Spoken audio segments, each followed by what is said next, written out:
Yes, good evening, students. So, this last period is given as substitute for me.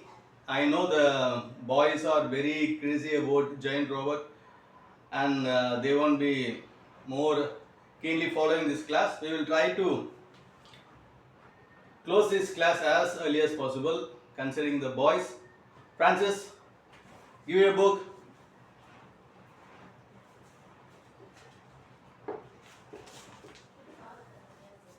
Yes, Francis has a very neat book. So, the today poem is Confessions of a Born Spectator. So, the poet is Ogden Nash. So, Ogden Nash is a 19th century American poet. He is known for his light and humorous version. So, who is a spectator? Anyone? Yes. Yes. One who stands in the gallery and witness the games.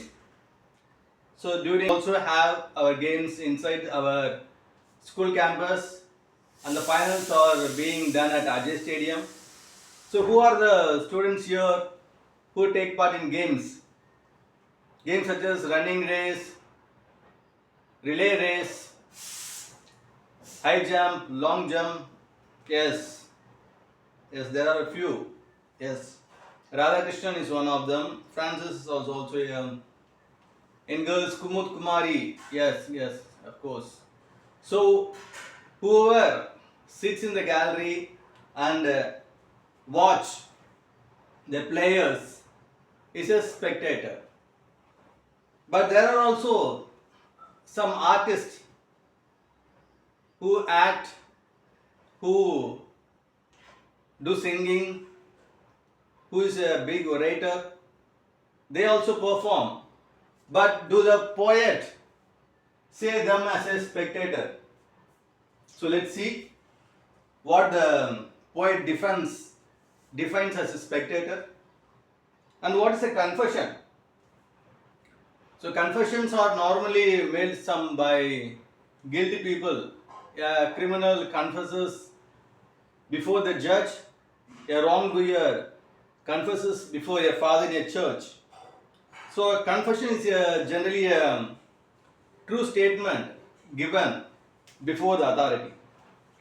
So what are the confessions of a born spectator? So let's see what the poet says. The first line is one infant grows up and becomes a jockey. So all human beings begin their lives as a newborn baby, infant.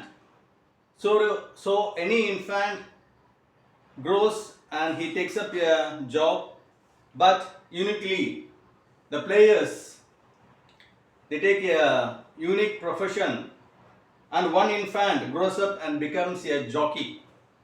A jockey, you know, a horse rider in a ground is called a jockey. Another plays basketball or hockey. So there are many infants. So another infant, he grows up and he takes up the profession as a basketball or a hockey player. This one, the prize ring hates to enter. The poet himself calls as this one. This poet was also an infant and he also grown up. But he hates to enter the prize ring. So what is a prize ring? A prize ring is a specific area which is limited by ropes. Only the boxers are permitted to enter there. So the boxer fights with one another and whoever wins becomes the champion. So that is called a prize ring. So the poet fears to enter the prize ring. That one becomes a tackle or center. This tackle or center, these are the terms used in football field. So another player, he becomes a football player. I'm just glad as glad can be that I am not them, that they are not me. So the poet says he is very happy that he is a poet and not a player. The player is a player. I am just a poet. With all my heart, I do admire. So we also sit before television, or we also sit at the gallery and admire what the players do. Athletes who sweat for fun or hire. So there are players who play for passion or as hobby, and there are players who play for money, who take the field in gaudy pomp. So here the gaudy pomp refers to attractive and fancy dresses. So in case of football, we know they wear jersey. It's a very quality cloth and attractive and fit cloth for such a game, and maim each other as they wrong. So here the maim is injury. So in the field or in the ground, they are very excited or they are very thrilled to win, that they don't bother getting injured. So that is, and maim each other as they romp. My limp and bashful spirit feeds.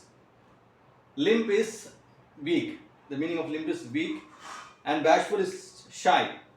So the poet body is so weak and his spirits are so shy that on other people heroic deeds, that this poet spirit feeds upon other heroic deeds.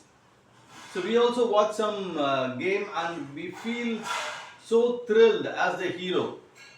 If he wins, we also feel excited, and if he loses, we also feel let down. So that is the spirit feeds upon our heroic spirits.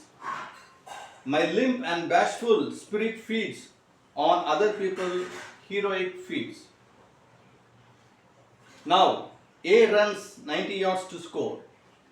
Here A means some player or ex-player. He runs some distance to win. B knocks the champion to the floor. So another X or Y.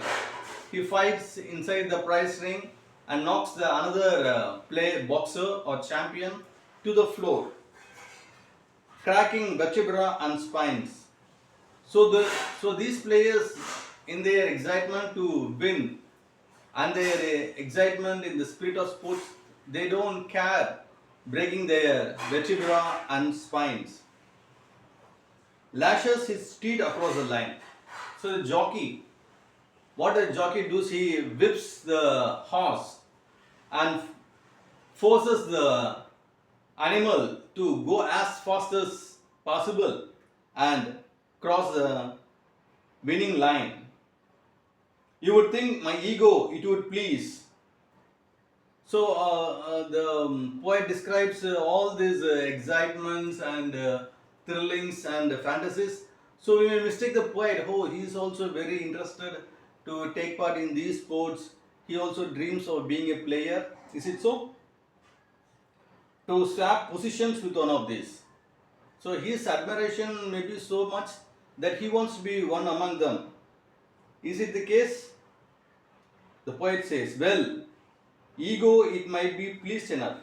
Yes, admiring these things, maybe the ego, maybe the conscious within me also dreams to achieve such things.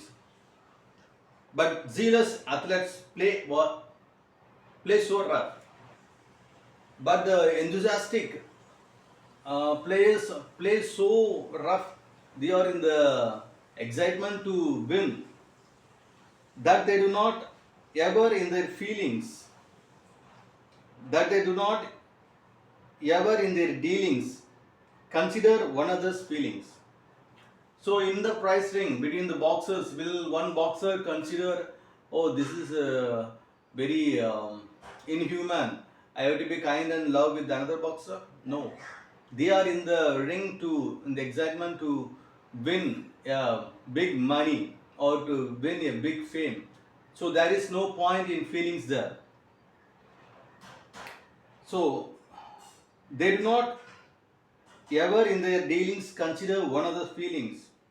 I am glad that when my struggle begins, twixt prudence and ego, prudence wins. So, in between the poet ego and his wisdom, the twixt is a old English language. It means between prudence and ego, the prudence wins. So, the poet asks whether his ego would be pleased enough, but the prudence says no, this is not for you, so the prudence wins. When swollen eye meets gnarled fist, so inside the prize ring, one of the boxer has already injured and swollen eyes, and again he meets the gnarled fist. So this gnarled fist is a tightened fist. When snaps the knee and cracks the wrist, so he's badly injured that his knee is already broken and the wrist is also cracked. When when officialdom demands, so the inside the pricing there will be a referee. He sees one of the player is badly injured and he asks, well, there is a doctor. Is there a doctor in the stands? So he calls for a doctor. My soul in true thanksgiving speaks for the modest of physics. So seeing this scenario that one player is so badly injured and the referee calls for a doctor, his soul, the poet's soul, very thanksgivingly says, oh, you have this kind of thin and fragile body that even if his ego offers him to enter the rings, the organizers won't allow this poet to enter the prize ring. And he says, athletes, I will bring to you. So after this, with the winning champions, he will drink with them or eat with you, or eat with them, or sponsor a treat for the winners, or anything except compete with you. I will do anything for the players, but I won't fight with you. I will also buy tickets worth their radium. So, depending upon the players, the ticket worth will also increase. So, whatever be the ticket worth, I will pay for it to watch you gomble in the stadium. So, gomble here refers to the shout and excitement. So, the players will be very excited to participate and also to win. So, to watch you gomble in the stadium and reassured myself anew that you are not me and I am not you. So, he'll be along with the players, he will give company, he will buy tickets for them, he will do anything but not compete with them, and with these things he will reassure his ego that he is only a poet and not a player. So this is a humorous poem by Ogden Nash. You can all again go through this and enjoy this poem. And as I said in the beginning, you are very curious to leave the class at the ring of the bell. So you may be ready with all your bags, ready to leave the school. So thank you. Bye.